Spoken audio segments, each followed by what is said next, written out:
오늘의 주제는 교육의 힘과 그 한계를 넘는 영성입니다. 사실 지금 이제 교육 그러면 대한민국은 뭐 기름 한 방울 안 나는 나라가, 자원이 없는 나라가 어떻게 이렇게 아주 세계 경제력 10위 안에 드는 290개 국가 중에서 그렇게 되는 말도 안 되는 그 성과를 이 수십 년 안에 된 기적 같은 나라인데, 그 전문가들은 뭐 똑같은 얘기를 합니다. 교육의 힘이라고. 말하자면 사람이 그 힘이고 능력이다. 그래서 대한민국의 최고의 자원은 교육받은 인재가 대한민국의 자원이다. 이렇게 얘기를 합니다. 마찬가지로 뭐 교회도 마찬가지라고 생각합니다. 그런데 이제 이 교육 철학자들과 또 교육의 방법론, 또 교육의 아주 최첨단의 교육들까지, 사실 대한민국 교육은 또 전 세계의 교육은 어마어마한 성장을 거뒀지만, 사실 여러분 어떻게 생각하십니까? 이렇게 발전한 교회, 또 이렇게 발전한 교육을 이렇게 보실 때 우리가 겪고 있는 가정, 또 이 사회, 또 국가, 여러분 어떻습니까? 정말 우리가 교육을 받는다는 것은 무명인이 된다는 것이고, 그것은 우리 자체의 인간으로서의 품위와, 그리고 인간으로서 가져야 될 기본적인 존중과 그 언어, 그러한 그 대인관계와 또 문화를 만들어가는 것인데요.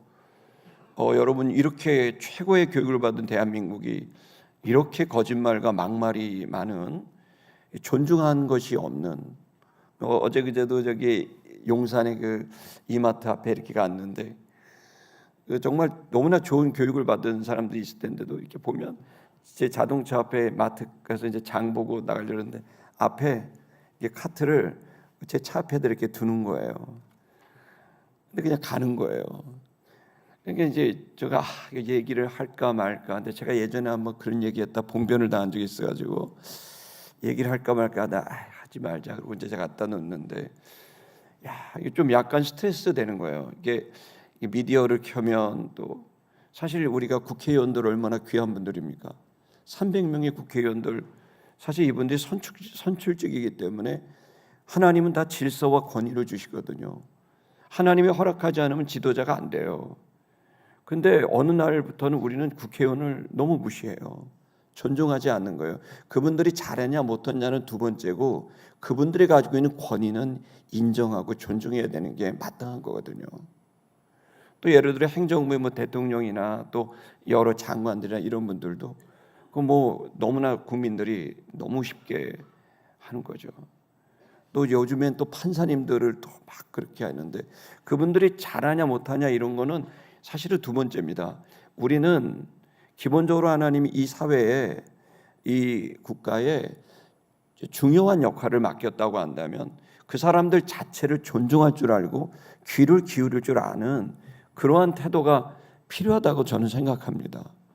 그것이 교육의 힘이고, 그렇게 될 때 우리는 정말 좋은 결과를 만들어갈 수 있는데, 우리가 감정을 통제하고 또 그리고 우리의 또 억울한 마음들을 잘 긍정적으로 풀어나갈 수 있는 것은 우리가 그것을 위해서 우리가 교육을 받는 건데, 이렇게 똑똑한 대한민국, 이렇게 교육을 잘 받은 대한민국이 이처럼 너무 쉽게 거짓말과 왜곡과 폭언과 폭력을 하는 이 일은, 물론 그분들을 이해할 수는 있지만 동의하기는 어려운 거죠. 여러분, 사실은 우리는 교육이 분명한 사실 우리를 성장시킵니다. 왜 우리가 배우고 왜 공부를 하고 왜 우리가 익힙니까? 그것은 우리가 좋은 인간으로서, 또 사회의 구성원으로서 공동의 선을 추구할 뿐만 아니라 우린 더 높은 수준의 신앙의 그러한 사명과 또 그리고 비전을 성취하기 위해 우리 자신을 그리스도 예수를 닮는 그 목표를 잡고 가고 있는데, 뭐 쉽게 말하면 예수님이라면 지금 이런 상황에서 그렇게 폭언과 폭행과 이런 것들을 이렇게 쉽게 할 수 있을까? 저는 크리스찬 여러분, 우리 모두가 지금 아무리 난리가 나고 아무리 억울하고 화가 나도 우리가 할 수 있는 말과 할 수 없는 말이 있고, 하나님은 분명히 이 질서 안에서 우리를 이끌어가고 있다고 믿습니다. 교육은 분명히 힘이 있습니다. 교육을 받지 못한 사람과 교육을 받은 사람은 분명히 차이가 납니다. 그래서 우리는 교육을 받아야 합니다. 왜냐하면 우리가 살고 있는 사회가 죄악의 본성을 갖고 있는 또 그리고 악의적인 사람들이 사실이 있습니다. 그런 분들이 아주 계속해서 이렇게 모함을 하고 모독을 하고 아주 교묘하게 사람들을 힘들게 하고 이런 일이 실제로 우리 삶에 있기 때문에 그런 일을 당하게 되면 우리도 모르게 우리 자신의 통제력을 잃고 우리가 하지 말아야 될 분노를 혈기를 내다가 다른 일을 그르치게도 되고 중요한 일을 잃어버리게 되는 경우를 우리는 맛보고 있기 때문에 저는 분명한 사실은 우리 대한민국이 이렇게 교육에 심혈을 기울인 결과가 이 정도라면 교육에 대한 다시 한번의 생각을 가질 필요가 있다고 생각합니다. 어떤 언어를 모방하고 영어를 배우고 스페인어를 배우고 중국어를 배우고 일본어를 배우고 이런 언어를 배우는 것도 중요하지만 정말 우리가 사람을 설득시키고 또 사람의 상한 감정을 또 위로하고 불안한 사람을 그렇게 마음에 힘을 줄 수 있는 그런 언어가 사실은 교육의 더 본질인데 기능적인 교육은 우리가 굉장히 성공적으로 될 수 있을지 모르겠지만 여러분 정말 교육이 주고 있는 인간의 온전함에 대한 생각은 우리가 한번 깊게 고민하는 시기라고 생각합니다. 이 본문에 보면 바울이 있습니다. 바울이 처한 상황이 어떤 상황입니까? 억울함의 절정이죠. 바울처럼 억울한 사람이 어디 있겠습니까? 바울은 여러분 여기서 이제 유대인들이 얘기하는 것처럼 율법을 너무나 사랑하고 아끼는 사람인데 율법을 모독했다고. 또 성전과 이스라엘 백성들을 존중하고 살리고 싶은 사람인데 우리를 오염시키고 공격하는 사람이라고. 이런 끝없는 모함 속에서 그는 했고 그 정도가 아니라 폭언을 넘어서 폭행을 당했고 죽기도 여러 번 죽을 뻔했던 몰매 맞아 죽기도 했던 이런 바울인데 바울의 언어를 한번 보십시오. 그 바울의 언어에는 상대에 대한 유대인에 대한 비난이 전혀 없습니다. 바울이 얘기한 것은 어떻게든 그들을 살리고 싶었던 그 높은 사명감과 의식이 그 바울에게 있었기 때문에 바울의 언어 자체를 우리가 한번 고민해보고 집중적으로 그가 어떻게 이런 사람이 됐을까 생각해볼 필요가 있습니다. 여러분이 바울이 그가 그렇게 될 수 있었던 건 교육의 힘입니다. 여러분 사실 생각해 보십시오. 모세가 율법을 받았습니다. 모세가 율법을 받고 아니 세상에 그렇게 많은 사람인데 모세가 율법을 받을 수 있었던 이유가 뭘까요? 그건 모세가 법을 공부했기 때문입니다. 모세는 이집트 왕자로 40년을 이집트 왕궁에서 살아서 이집트 왕자는 당연히 법을 공부하고 정치를 공부하고 군사를 공부하고 문화를 공부합니다. 그러니까 모세는 40년 동안 이집트 왕자로 법을 전 세계 가장 강력한 나라였던 이집트, 그 이집트의 그 정치의 입법, 사법, 행정을 다 공부했기 때문에 그에게 성령이 임하고 주님이 임하자 율법이라는 게 나오게 돼서 400년 이상 노예 생활을 했던 그야말로 통제되지 않는 이 사람들, 이 수백만 명의 이 사람들을 통제할 수 있었던 리더십은 바울이 이집트 왕자로서 리더십을 공부했기 때문이고 하나님의 귀한 이 율법을 받을 수 있었던 건 그는 이집트 왕자로서 법에 대한 아주 조회가 깊었기 때문에 이 율법을 받아낼 수 있는 기회를 얻게 된 거죠. 여러분 여호수아는 어떻습니까? 여호수아도 마찬가지죠. 여호수아가 이렇게 40년 동안 군대 장관으로 그리고 7년 동안 가나안 정복을 하는 전쟁을 수행할 수 있었던 지도자가 될 그 바탕이 어디 있었죠? 바로 그는 군인이었던 거예요. 그리고 유일하게 가나안 땅을 갔다 와본 사람은 여호수아 갈렙밖에 없어요. 그가 경험했던 것, 그가 교육받았던 것, 그의 지식이 결국에는 하나님의 귀한 성령을 받게 되자 주의 신이 임하게 되자 그의 교육과 영성은 하나로 화학적 융합이 되면서 놀라운 지도력을 발휘해서 하나님의 사명을 감당할 수 있게 된 거죠. 여러분 바울과 베드로도 봐도 그렇죠. 여러분 베드로가 누굽니까? 예수님의 첫째 제자 수제자인데 근데 여러분 베드로가 어떻게 하죠? 베드로의 사역은 한계가 있었죠. 왜 그럴까요? 바울에 비해서 그는 그 히브리 말 아람어밖에 못했기 때문에 그 언어 안에서만 사역할 수 있었죠. 그러나 상대적으로 바울은 어떻죠? 헬라어를 구사할 수 있었고 로마 시민이었고 그의 태생지는 다소였고 그는 교육은 예루살렘에서 받았고 그의 국제적인 이 경험이 여러분 전 로마를 향해서 복음을 전할 수 있는 여러분 기회를 얻게 된 거죠. 여러분 교육은 여러분 우리가 무시해서는 안 됩니다. 성령 받으면 다 된다. 아니요. 여러분 우리가 교육을 해야 되는 것은 그 교육하는 만큼 쓰임 받을 수 있어요. 우리는 반드시 주의 교양을 배워야 되고 품위를 가져야 되고 그리고 사람을 대하는 법을 알아야 되고 상식 이상의 지식을 가져야 되고 그런 노력과 공부와 이런 것들이 전제가 된 상태에서 주의 성령이 임하게 됐을 때 여러분 주의 영광 이 복음이 빛을 발할 수 있는 겁니다. 근데 막 살고 막 말하고 막 행동하는데 성령 받았다? 이 사람이 제일 위험한 거예요. 주님의 복음의 가치를 땅바닥에 떨어뜨리게 하는 언행을 통해 주님의 나라를 가리우게 되거든요. 오늘 이 시간 여러분 이 본문은요 그냥 평범한 얘기 같지만 아니요. 바울이 본인이 어떻게 사역할 수 있는 그 힘을 얻었는지 그걸 바로 교육이라는 차원에서 자신을 말하고 있는 내용입니다. 우리 한번 좀 읽어볼까요? 우리 37절을 다 같이 읽겠습니다. 시작. 바울을 데리고 영내로 들어가려 할 그때 바울이 천부장에게 이르되 내가 당신에게 말할 수 있느냐 이르되 네가 헬라 말을 아느냐 이렇게 하죠. 여러분 지난주 기억하시죠?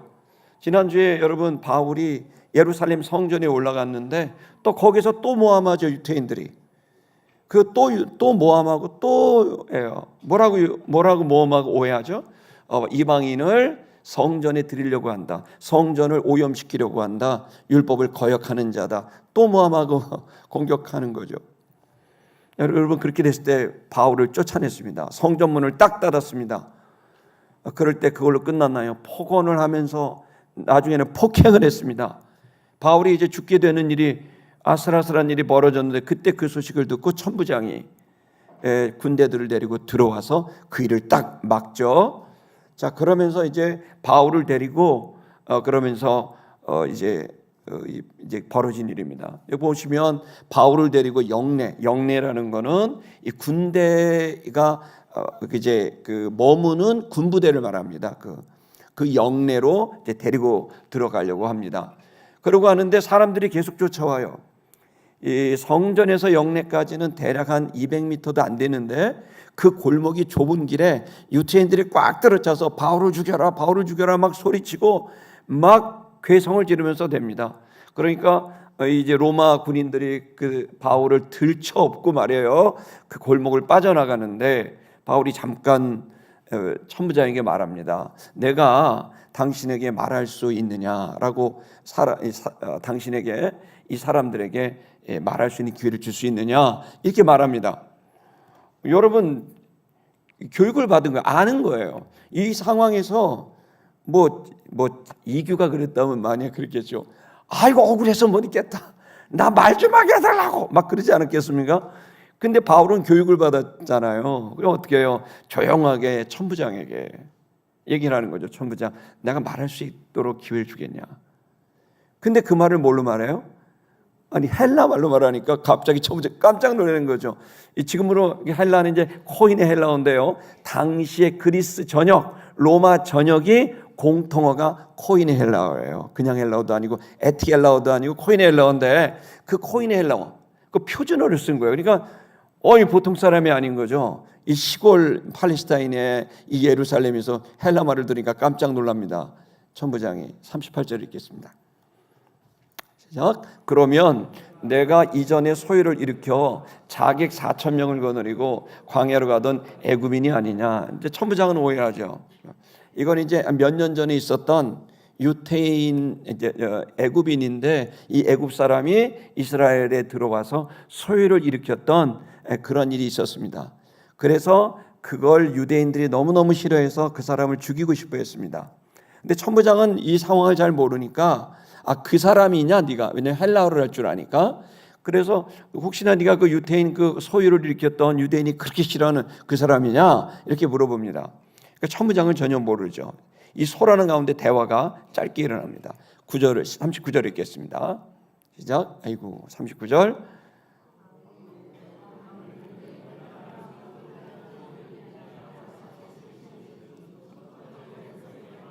허락하니라. 바울이 이르되 그러면서 이제 말합니다. 나는 유대인이다. 난 유대인이다. 그리고 소읍이 아닌 작은 마을이 아닌 길리기아 다소시의 시민이다. 길리기아 다소, 이번에 튀르키예 가보신 분 다소 갔잖아요. 다소가 나는 다소 출신입니다. 이 말은 오늘날로 말하면 나 저 뉴욕의 맨하튼 출신입니다. 이런 뜻이에요. 최고의 도시. 정치와 경제와 철학의 최고의 도시입니다. 거기에 나는 시민입니다. 그러니까 무슨 얘기예요? 교육을 받았고 아주 높은 수준의 도시에서 나는 온 시민입니다. 거기에 교양을 가진 품위를 가진 시민입니다. 이렇게 말합니다. 그러면서 청컨대 내가 백성에게 좀 말을 할 수 있도록 허락할 수 있겠냐. 여러분 이제 이 바울은 정확하게 사람들을 어떻게 대하는지 이런 상황에서 어떻게 처신하는지를 알고 있는 거죠. 자기가 급하다고 억울하다고 막 소리치고 그런 게 아니에요. 이걸 이렇게 해야 된다. 이 천부장의 허락을 받고 얘기해야 된다는 걸 이제 알고 있는 거죠. 그 사리를 분별한 겁니다. 여러분 이렇게 우리는 사실 교육이 좀 필요합니다. 예를 들어서 제가 뭐 청년들하고 이렇게 같이 어떤 대단한 분을 만나고 이렇게 되면 대단한 분하고 저하고 또 청년이 만나면 보통 이렇게 만나면 되게 좋단 말이에요. 근데 만나고 나면 이제 이 청년이 예를 들어 이분하고 있으면 이분의 전화번호를 따가지고 저 모르게 그분하고 대화하고 이런 거는 이제 문제가 되는 거예요. 반드시 내가 만나게 된 그분을 통해서 만나야 되는 게 그게 이제 기본적인 룰이고 그분은 되게 당황하겠죠. 이렇게 하면 안 되는 거니까. 뭐 그런 식의 기본적인 에티켓이라 그럴까요? 룰이라 그럴까? 이런 것들이 배웠기 때문에 교양을 배웠기 때문에 이런 걸 잘 아는 거죠. 그러면서 이제 얘기를 하니까 천부장이 이 사람 조금 보통 사람은 아니구나 생각했겠죠. 자 40절 읽겠습니다. 40절 시작. 천부장이 허락하거늘 바울이 층대 위에 서서 백성에게 손짓하여 매우 조용히 한 후에 히브리 말로 말하니라. 층대에 서서 뭐 고함치고 니들이 어떻게 이렇게 할 수 있냐 막 이렇게 안 한 거예요. 야 이 나를 모함하는 놈들 나 누구야 막 이렇게 안 한 거예요. 바울은 절대로 그렇게 안 해요. 성경을 자세히 보십시오. 예수님이 어떻게 말했고 바울이 어떻게 말했고 그들을 전혀 논하지 않아요. 뭐라고 말하면 손을 이렇게 듭니다. 당시 에티켓은 말을 하려면 발언권을 얻고 내가 말하겠다 그러면 손을 듭니다. 식사 자리에서는 컵을 칩니다. 텅 치면 내가 말하겠다. 그리고 식사 자리가 아닐 때는 손을 듭니다. 이게 이제 기본적으로 룰 같은 겁니다. 바울이 손을 딱 듭니다. 그러니까 조용한 거죠. 이 천부장이 기회를 주고 그러니까 말할 수 있는 기회가 있는 거예요. 만약에 바울이 혼자 소리쳤다면 더 소란했을 거예요. 근데 천부장이 얘기를 하고 그리고 바울이 얘기하고 이 모든 게 어떻게 돼요? 교육에서 나온 거예요. 그러면서 조용하게 시키니까 조용했습니다. 그러고 난 다음에 뭘 맞아? 이번에 무슨 말로? 히브리 말로. 조금 전에 천부장은 헬라 말로. 이번에는 대중들에겐 히브리 말 아람어로 말하는 거죠.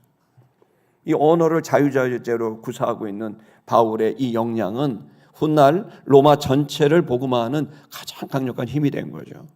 그는 유대인이었으면서 동시에 로마 시민이었던 그가 가지고 있는 이 역량, 이 교육이 그를 아주 좋은 기회를 선교의 기회를 맞이하게 했던 겁니다. 교육은 굉장히 중요한 겁니다. 41절의 말씀을 아니죠. 1절이네요. 1절로 가겠습니다. 읽겠습니다. 시작. 부형들아 내가 지금 여러분 앞에서 변명하는 말을 들으라. 여러분 이 단어를 쓰는 거 보세요. 단어 하나를 그냥 부형들아, 아버지와 형제들아. 여러분 여기서 말을 단어를 쓸 때도 유대인아 이렇게 안 하고 나의 아버지와 아버지들과 나의 형님들이요 이렇게 말을 해요. 그러면서 이 말을 통해 그들의 마음을 좀 들을 수 있도록 그들의 입장에서 불편하지 않는 단어를 사용하는 거예요. 그것이 교육의 힘이에요. 선동의 힘은 그 사람이 불편한 단어만 쓰는 거예요. 대한민국은 지금 교육이 필요하다고 난 생각해요. 너무 불편한 얘기를 골라서 해요. 그러면 뭐가 될 것 같아요? 아니요. 혼란만 와요. 상처만 와요.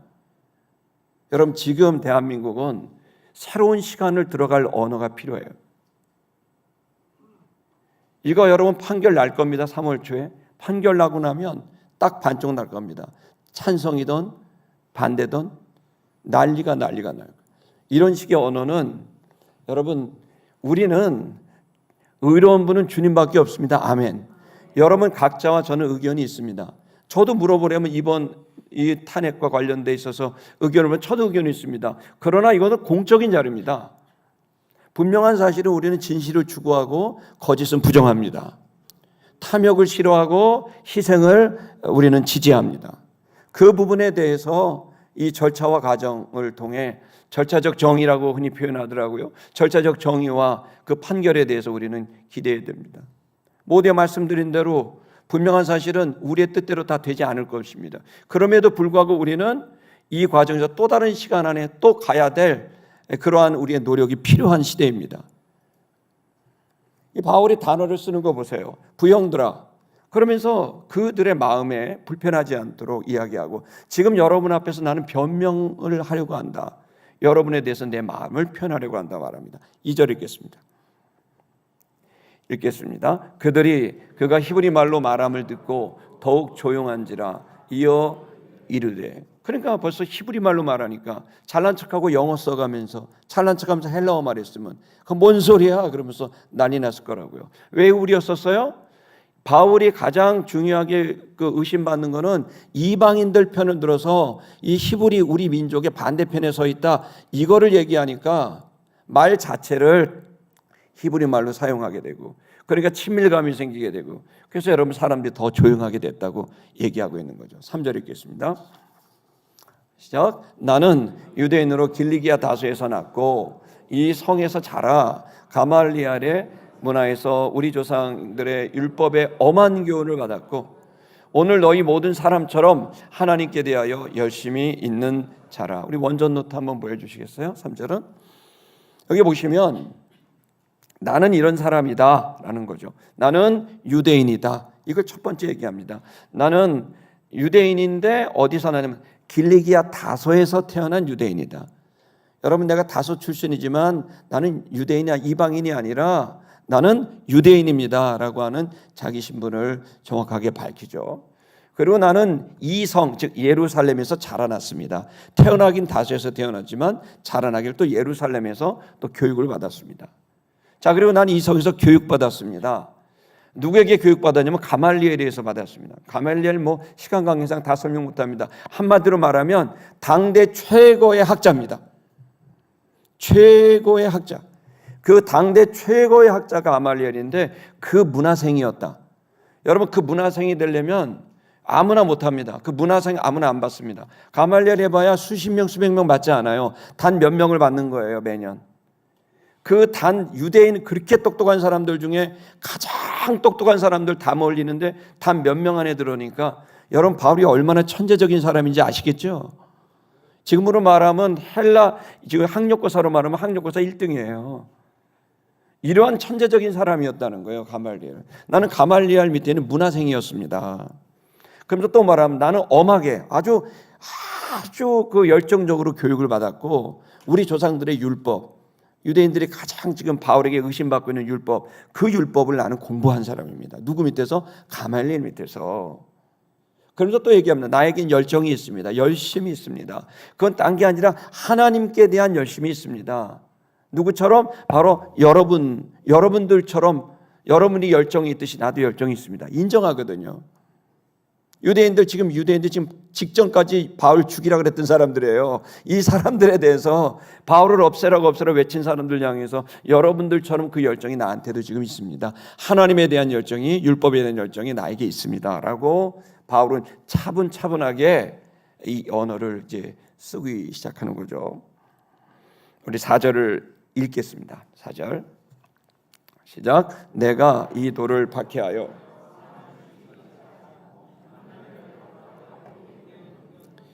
그런데 내가 바로 이 복음 때문에 여러분이 위험하다고 생각하는 이 복음, 위험하다고 생각하는 이단이라고 생각하는 이 예수 복음, 이 도 때문에 나도 여러분들처럼 이걸 믿는 사람들을 박해했고 심지어 사람을 죽이기까지 했습니다. 누굽니까? 스테반 집사를 누가 죽였습니까? 바울이 죽인 겁니다. 그 스테파노스를 바울이 죽인 거예요. 그러면서 내가 남녀를 결박해서 구속시키고 감옥에도 쳐넣었습니다. 그걸 제가 했습니다. 그러면서 이 바울은 자신의 삶에 대한 후회, 내가 잘못 살았다라는 이야기를 하기 시작합니다. 5절을 읽겠습니다. 이에 대제사장과 모든 장로들이 내 증인이라. 또 내가 그들에게서 다메섹 형제들에게 가는 공문을 받아가지고 거기 있는 자들도 결박하여 예루살렘으로 끌어다가 형벌받게 하려고 가더니, 이건 내가 그렇게 살았던 것은 대제사장들과 모든 장로들이 나를 다 알고 있습니다. 내 증인입니다. 그분들에게 공문을 받아가지고 내가 다마스커스에 있는 그 교인들을 잡으려고 거기 그들을 데리고 와서 예루살렘 와서 종교 재판 시키려고 내가 가기도 했던 사람입니다.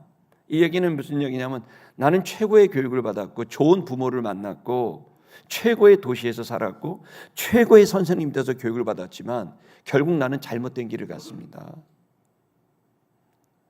나는 정말 최고의 부모를 만났고 최고의 선생을 만났고 최고의 도시에서 최고의 교육을 받았지만 나는 잘못된 길을 갔습니다.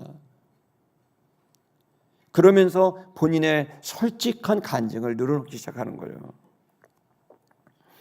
여러분, 오늘 우리는 이제 이 설교는 계속 이어지기 때문에 오늘 본문은 여기서 잠깐 멈추고요.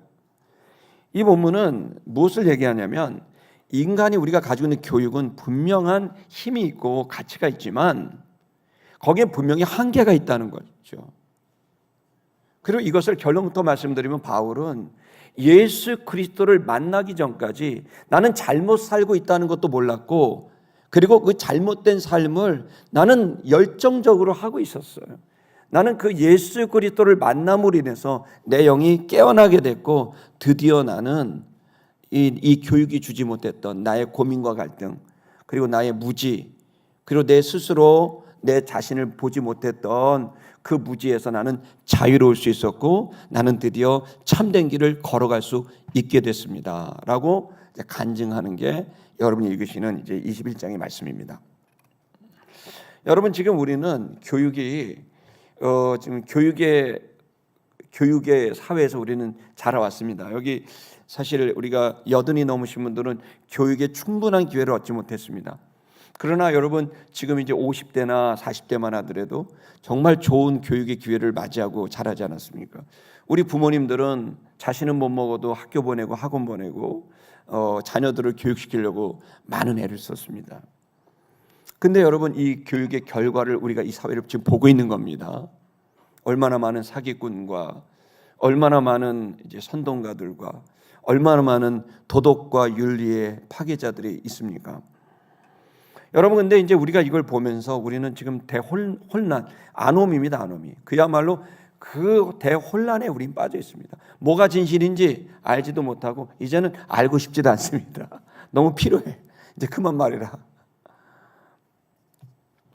왜 그러냐면, 우리 이제 아르케 여러분 공부를 하셨겠지만은 인간의 신앙적으로 얘기를 하면 원죄의 문제이고, 좀 더 우리가 일반 언어로 좀 이야기를 하자면, 여러분, 하나의 사건이 벌어진다고 해도 그 기준이 무엇냐에 따라서 가치가 있다고도 여기고 무가치하다고도 여기게 되는 거죠. 그러니까 그 사람의 기준이 뭐냐에 따라 완전히 달라지는 거예요. 어떤 사람은 탄핵은 정말 가치 있는 일이었다 그리고 주장하는 사람이 있고, 어떤 사람은 탄핵은 그 무가치, 쓸데없는 짓이랬냐 이렇게 말하는 사람이 있고, 이 헌법재판소 이 시위하는 거 이건 가치가 있는 일이라고 막 다 나오라고 소리치는 사람도 있고, 어떤 사람 반대하는 데 나가라고 막 소리치는 사람이 있고. 여러분 생각해 보세요. 똑같은 사건인데 어떻게 이렇게 다를 수가 있냐고요. 다른 건 간단한 거예요. 기준이 다르기 때문이에요. 입장이 다르기 때문이에요. 어느 입장에 따라서 기준이 다 달라지게 되는 거죠. 가치 분별의 가장 중요한 것은 바로 그 기준입니다. 지금 우리는 지금 이제 이런 사회에서 참 이 말씀이 참 귀한 것 같아요. 우리는 가치관의 충돌을 계속해 왔고, 그것을 통해 또 협의도 하고 싸우기도 하고 논의도 하고 입법도 하고 또 다시 또 논의도 하고 여러 가지를 겪습니다. 국가도 그렇지만 개인도 그렇고요. 그리고 이런 경험들을 가지고 계속 가치관을 형성해 오고 있는데, 여러분 그래서 그렇지만 그러니까 우리는 잘 모르겠다 그렇게들 사람들 얘기해요. 이제는 진실이 뭔지 모르겠다, 진리가 뭔지 모른다, 그런 건 없다 그러지만 아니에요. 왜 아니냐면 인류는 이 경험을 통해 확증적으로 가치를 합의한 것들이 있어요. 예를 들어 여러분, 금의 가치는 뭘로 결정하죠? 무게로 결정합니다. 금은 어떤 것도 관계없습니다. 무게로 결정합니다. 이건 정립이 된 겁니다. 가치관이. 예를 들어서 빚이죠. 빚은 여러분 무엇이 빚이냐라고 했을 때 빚의 가치는 뭘로 결정하죠? 밝기로 결정합니다. 몇 룩스냐, 밝은 것일수록 비싸요. 인류는 진리가 없다고 말하는 게 전 동의할 수 없습니다. 경험론적으로도 인식론적으로도 동의할 수 없어요. 진리는 있고 분명한 사실이 우리가 합의된, 정돈되고 결정한 것들이 있다는 거예요. 그런 것들은 결국 신앙이 없더라도 자신들의 입장과 입장이 있었는데 그 입장들 속에서 서로 논의를 했고 토의를 했고 결정을 한 거죠. 여러분, 전 세계는 지금 어떤 기준입니까? 저 어릴 때만 해도 석유 한 드럼이었습니다. 몇 배럴, 뭐 어느 산 몇 배럴 기준 몇 달러가 됐다, 뉴스마다 떴습니다. 오일 스탠다드였죠. 그러다 어떻게 됐습니까? 갑자기 금 얼마에 골드 스탠다드로 바뀌어요. 요즘엔 뭐죠? 달러예요. 미국이 강력하게 되긴 됐나 봐요. 달러 스탠다드. 여러분, 그래서 환율의 기준이 달러가 되니까 전부 여러분 지금 전 세계가 달러의 기준으로 경제가, 환율 때문에 우리나라가 굉장히 어렵잖아요. 이건 어떻게든 우리는, 인류는 잠정적이라 할지라도 일정 기간 합의되어 있는 가치의 기준이 있다는 건 사실입니다. 그리고 동시에 이제 말씀드린 대로 입장에 따라 여전히 유동적인 그런 또 가치관도 있는 거죠. 이건 이거 정말 중요한 일이야, 이건 쓸데없는 일이야, 이러면서 우리는 계속 가지만 분명한 사실은 어느 날이 되면 쓸데없는 짓이었어라는 게 나와요. 어느 시간이 되면 이건 정말 중요한 일이었어가 나와요. 당신은 모를 수 있어요. 그것이 인간의 한계거든요. 그래서 우리는 지금 잘 지켜봐야 됩니다. 그렇기 때문에 우리는 함부로 판단하기도 어렵고 함부로 행동하는 건 더더욱 어려운 겁니다. 우리는 이것을 알고 있습니다. 역사라는 걸 공부했고, 그리고 우리는 기본적으로 사회라는 걸 공부했고, 그걸 통해 우리는 도덕을 통해 양심을 공부했습니다. 여러분, 입장에 따른 특수성에 대해서 우리가 이해를 할 필요가 있는 거죠. 여러분, 그래서 우리는 지금 예를 들어 이런 겁니다. 여러분, 어떤 사람이 산에 올라간다고 생각해요. 등산. 저는 등산을 안 좋아합니다. 예, 여러분, 어떤 사람 등산 너무 좋아하죠? 에베레스트 산을 나는 올라간다. 이것을 우리가 보면 에베레스트 산에 올라간다라고 했을 때 등반가에게 에베레스트 산에 올라가는 건 뭡니까? 당신에게. 그러면 나는 내 인생의 최고의 가치입니다. 나의 도전입니다. 뭐 이런 식으로 얘기하겠죠. 그의 가치관에서는. 근데 여러분, 그 사람을 돕는, 짐 들어주는 그 셀파들은 짐 들어가고 꽉 하는 그 사람들한테 당신에게 에베레스트 산에 올라가는 게 뭡니까? 물어보면 그 사람 뭐라고 얘기하겠어요? 그것은 내 먹고 사는 일입니다. 전혀 다른 얘기예요. 똑같이 에베레스트 산을 올라가는데 누구는 그것이 인생의 도전이고요, 누구는 그것이 당장 내일 내 자식을 먹여야 되는 생존인 거예요. 그것은 입장에 따라 다르다는 거예요. 그래서 가치는 당연히 다를 수밖에 없어요. 그것을 우리는 교육받았잖아요. 근데 우리가 마이너리티가 되고 힘이 없을 때는 그 다양성을 인정해 줘야 된다고 막 외쳐요. 내 의견도 들어줘야 된다, 소수의 의견도. 근데 막상 그 위에 올라가면 우리는 지금 더 큰 가치를 위해서 하나가 돼야 된다고 또 외쳐요. 전혀 다른 입장이 되는 거예요. 노동자의 입장이 됐을 때와 직원의 입장과 오너의 입장이 완전히 다른 거예요. 그러면 우리는 교육을 통해 배운 거예요. 여러분, 그렇습니다. 이 담임 목사 입장과 여러분의 입장이 다릅니다. 할렐루야. 그건 자신의 입장에서 그 가치를 정하는 거예요. 저는 절대로 이 교회가 건강한 교회가 되길 바라고 정말로 단단한 교회가 되기를 바라는 거죠. 그래서 대한민국을 정말 긍정적인 영향, 임팩트를 줄 수 있는 교회가 되기를 바랍니다. 거룩한 임팩트 말이죠. 긍정적인 임팩트, 충격을 주되 정말 이거는 있어야 돼라고 하는 진리의 기반을 둔 바로 그 충격을 줄 수 있는 여러분 그런 교회가 되기를, 공동체가 되기를 바라고 있습니다. 그러나 여러분들은 위로받고 싶겠죠. 당장 이번 주나 큰 고민이 있는데 주님, 목사님 말씀 똑바로 들어야 되겠다. 그 말씀 속에 답이 있을 거야. 막 적으시는데 답은 얘기 안 하고 헌신하고 충성하라니까 날 샜다. 그리고 또 갈 수도 있는 거죠. 각자마다 입장이 있고 그것을 대하는 예배에 대한 가치관이, 체계가 다를 수 있다는 것을 우리는 알아야 됩니다.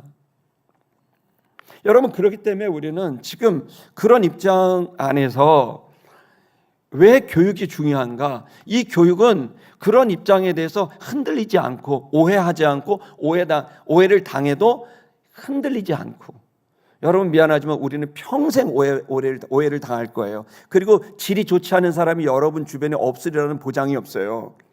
반드시 질 나쁜 사람들이 있어요. 이 사람들은요, 자신의 자존심 때문에 뭐든지 하는 사람도 있고요, 최악의 경우는 사기꾼이고요, 덜한 사람들은 그냥 거짓말 살살 치는 사람이고요, 뒤통수 치는 사람도 여러분 걱정하지 마세요. 여러분의 인생에 기다리고 있어요.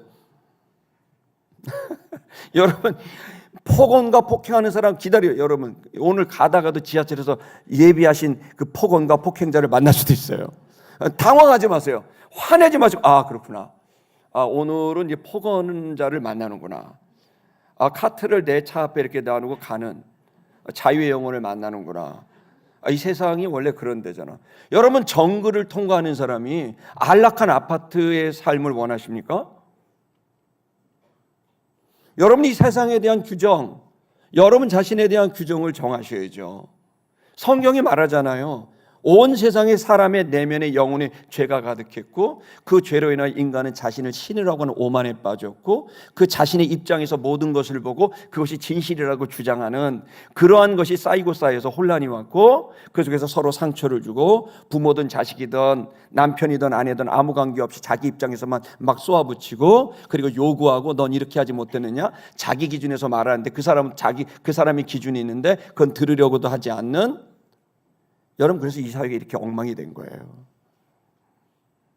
근본적인 문제가 바로 영혼에 있는 거예요.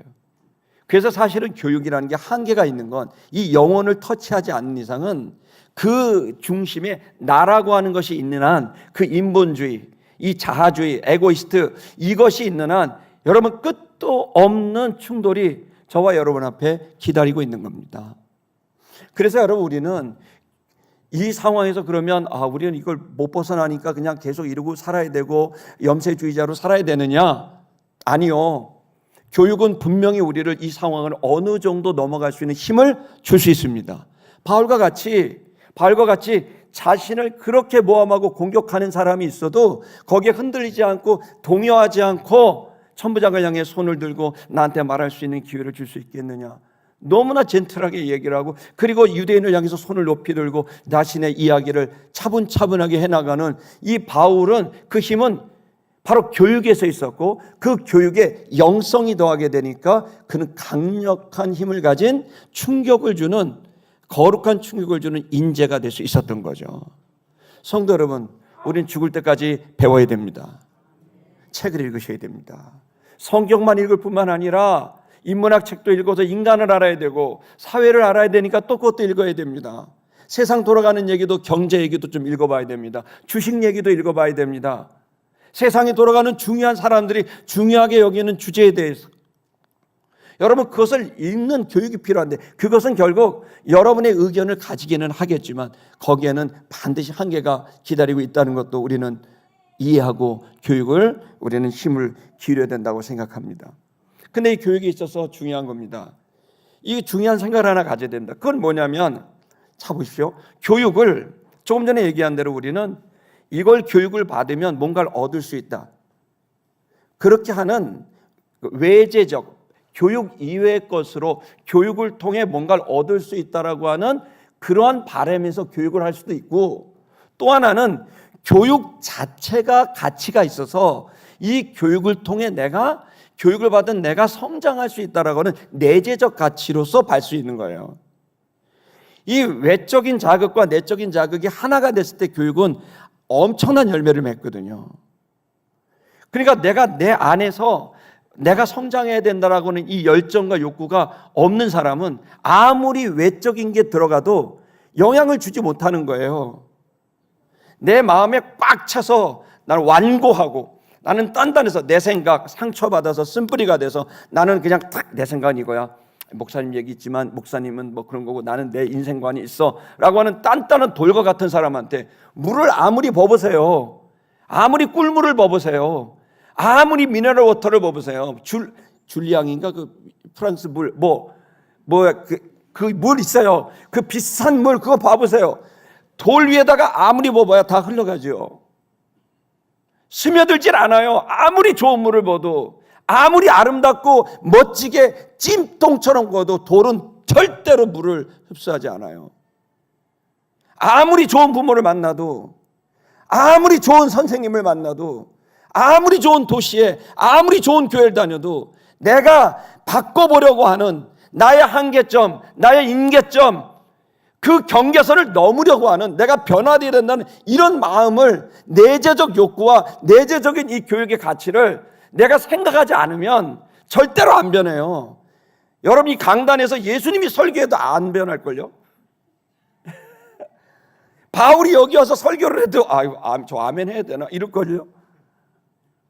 왜냐하면 교육은 사실은 외부적인 거. 여러분 학교에 전자칠판을 하면 애들이 더 좋아집니까?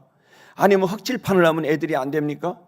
여러분 학교에다 급식을 주면, 급식을 안 주면, 여러분 학교에 선생님을 몇 명을 하면, 여러분 교과서를 뭘로 바꾸고 뭘 바꾸고 뭐 스쿨버스를 하고 아이들의 온도를 24도에 맞추고 2도에 맞추고 뭐 이런 것들이 그러면 애들을 바꿉니까?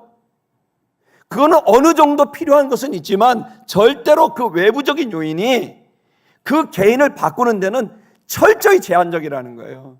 결국에는 내재적인 이 마음이 있어야 돼요. 바꿔지고 싶다. 나는 정말 그리스도 예수를 닮고 싶다. 나는 보다 더 나은 인간으로 나오고 싶다. 여러분 그것이 없으면, 여러분 그것을 넘고 싶은 두려고 하는 의도가 없거나 넘는 것을 두려워하는 사람들은 늘 자기의 세계관 안에 갇혀 있는 거예요. 근데 본인은 알아요, 답답한 걸.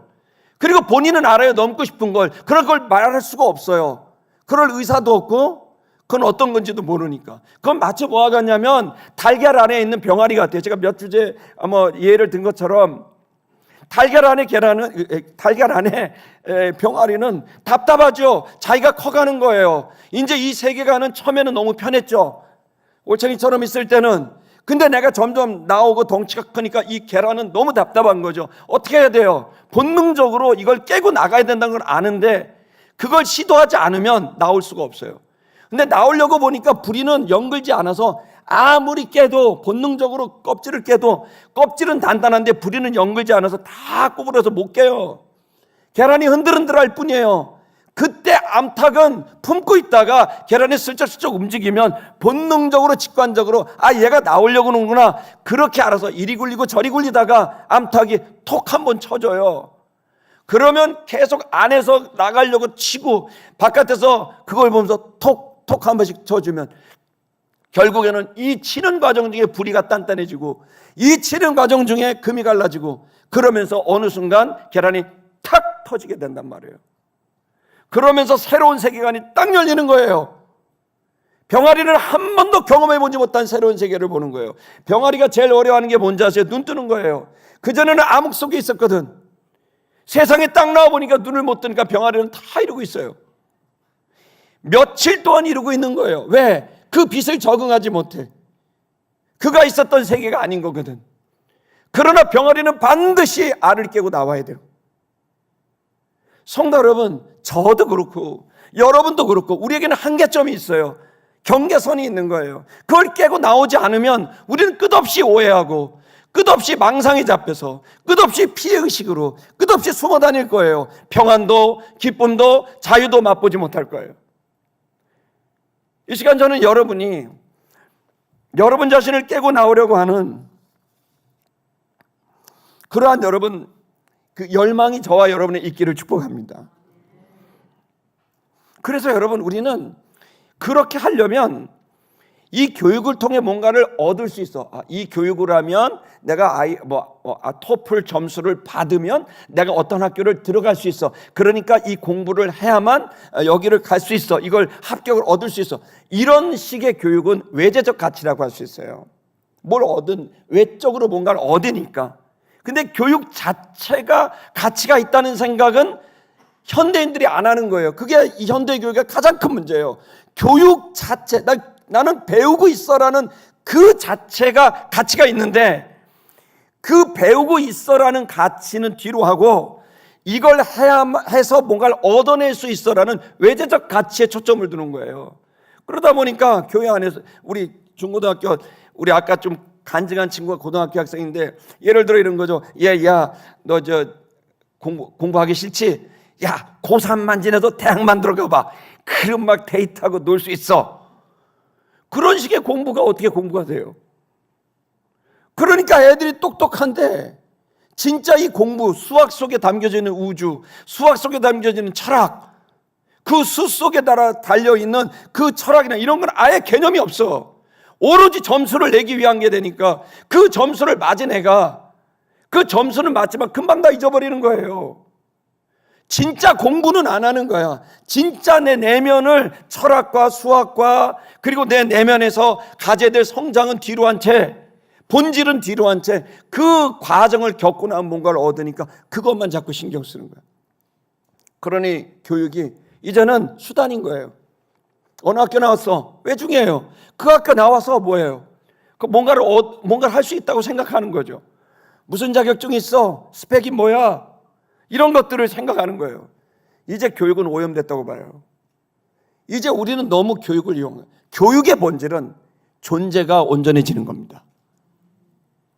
우리는 지금 우리가 책을 읽고 성경을 읽고 기도를 하고 심지어 여러분 입시 공부를 해도 그 입시 공부를 통해 내 자신이 온전한 인간으로서 성장하기 위한 지식을 공부하는 거지, 그 점수를 따기 위한 공부를 한다고 초점을 맞추면 죄송한 말이지만 똑똑한데 악마가 돼요. 최고의 학교를 나왔는데 악마가 돼요. 자기의 절제력도 없고 혈기로 모든 것을 하고 인격에 대한, 존재에 대한, 여러분 그래서 엄청난 업적을 이루죠. 업적을 이루지만 결국에는 후회하는 삶을 살죠. 마지막에는 외롭고요, 고독하고요, 후회가 되죠. 교육은 우리 자신을, 그래서 우리는 이번 튀르키예 갔다 오신 분들도 여러분 너무 귀하잖아요. 갔다 오신 분들 갔다 와서 내가 거기서 하나님 나한테 어떤 말씀을 하셨고 하나님 나에게 어떤 감동을 주셨다라고 하는 자기 자신의 어떤 존재에 대한 더 완성도 높은 주님을 닮아가는 과정으로서 이해를 하는 그런 분들 너무 귀해요. 아까 학생도 너무 귀했고 일부 예배 때 간증도 너무 좋았고. 근데 여러분 만약에 나 여기 어디 갔다 왔어 뭐 이렇게 생각한다. 나 가이드를 하기 위해서 이런 것은 아니라는 거죠. 제가 여러분 그래서 교육은 정말 가치 있는 건 사람이 변하면 그 사람이 생각하는 게 달라지고 그리고 느끼는 게 달라지고 언어와 삶과 판단이 다 달라지죠. 그래서 그 사람의 성장만큼 모이는 거예요. 그러니까 내가 지금 가지고 있는 의견은, 내 의견은 사실은 내 존재만큼만 내 의견인 거예요. 내가 알고 있는 지식만큼만 의견을 낼 수 있어요. 근데 여러분 여기서 우리가 깨달아야 될 건 내가 바뀌어야 된다는 거예요. 나는 아래서 깨어나야 되고 난 경계선을 넘어가서 또 다른 나로 성장해야 된다는 생각을 가지는 이 에너지가 있지 않으면 여러분 우리는 계속 그 안에서 완고해지면서 이게 다야. 세상은 원래 둥글어. 세상은 이렇게 어두워. 이게 세상이야. 내가 본 세상이 다야. 완고함이 되죠. 배우려고 안 하죠. 또 하나 뭐 돼요? 그러나 자기는 속으로는 불안해, 불편하고 답답해. 그런데 이 불편함과 답답을 인정하고 싶지 않으니까 계속 또 완고해져. 이 완고함과 불편함과 불안이 계속 공존하면서 그 사람은 계속 불행으로 떨어지는 거예요. 벗어나지 못하는 거예요. 성도 여러분, 왜 답답한 줄 아세요? 성장해야 될 시기가 됐기 때문이에요. 왜 불안한 줄 아세요? 성장해야 될 시기가 됐기 때문이에요. 새로운 또 다른 스페이스로, 새로운 공간으로 또 가야 되기 때문에 여러분 안에 때로는 두려움으로, 때로는 내 비전으로, 열정으로 여러분 안에 내재적인 욕구와 욕망이 계속 생기는 거죠. 저는 그런 여러분들에게 도전합니다. 과감하게 도전할 수 있기를 축복합니다. 빨리 설교를 마치겠습니다. 시간이 너무 됐습니다. 아이고, 네.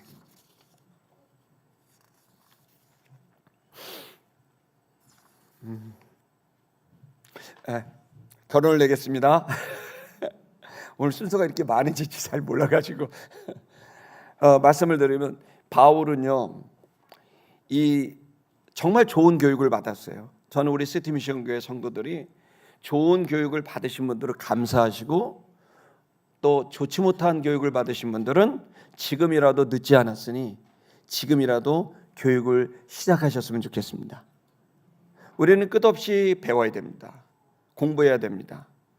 그리고 그것이 그 자체가, 목사님 그거 배워봐야 뭐하게요? 뭐하게는 없어요. 그렇게 접근하지 말라고 얘기하는 거예요. 이거 배워봐야 뭐하게? 이거 배워봐야 뭐 안 써도 돼요. 그걸 배우면 내가 커요. 내가 크면 보이는 게 달라져요. 보이는 게 달라지면 느끼는 거와 결정이 달라져요. 그러면 여러분 더 평안해지고 더 기뻐지고 더 자유로워져요. 거기에다가 주님의 영성이 들어가잖아요. 그러면 주 예수 그리스도의 영성이 들어가게 되면 그 교육에 화학적 융합이 일어나게 되면 거기에서는 엄청난 에너지가 폭발하게 되는 거예요. 저는 이렇게 생각합니다. 핵융합을 통해서 핵이 돌아서 팍 핵폭탄이 떠는 에너지보다 더 강력한 것은 내 내면에서 진리를 갈구하는, 진짜 삶을 갈구하는 에너지와 그 진리가 외재적으로 붙게 됐을 때, 성령이 들어왔을 때 내 속에서 일어나는 이 인격적 폭발이 저는 제일 강력한 힘이라고 저는 생각합니다. 왜냐하면 내 내면이 순간 바뀝니다. 바울이 얘기한 거예요. 내가 지금까지 그렇게 좋은 교육을 받고 좋은 환경에 자랐는데, 그래서 나는 열심히 살았는데, 어느 날 내가 다마스커스를 가다가 그분을 만났다. 그분을 만나는 순간 내 내면에, 내 영혼에, 내 삶에 모든 것은 바뀌게 됐다. 그리고 전과 후는 완전히 다르게 됐다. 그 예수 때문에 내가 여러분 앞에 이 복음을 전하는 것이다. 여러분, 이 바울의 경험적, 결국 가치는, 결국 진리는 실제성이 있어요. 만약에 실제하지 않는 거라면 진리가 아니에요. 실제하지 않는 거는 가치가 아니에요. 실제해야만 그것이 진리고 그것이 가치예요. 여러분, 바울은 그렇게 실제로 주님을 만났고, 실제로 그의 지식은 놀랍게 선교로 바뀌었고, 기독교 2000년의 역사와 저와 여러분의 삶을 돌아보십시오. 예수 그리스도를 만나서 여러분의 마음이 실제로 바뀌는 일이 있지 않습니까? 그 내면에, 그 삶에 여러분이 변화에 대한 이야기가 복음의 이야기 아닙니까? 이 실제성을 갖고 있는 우리들은 지금 주님의 성령을 하는 영적인 것과 신앙과 함께 여러분 교육적인 것이 함께 어우러짐으로 여러분, 우리가 이 시대에 여러분 한 번밖에 없는 여러분의 인생에 쓰임받을 수 있는 기회가 열릴 거라고 생각합니다. 여러분, 그렇게 공부하십시다. 기도하십시다. 찬양하겠습니다.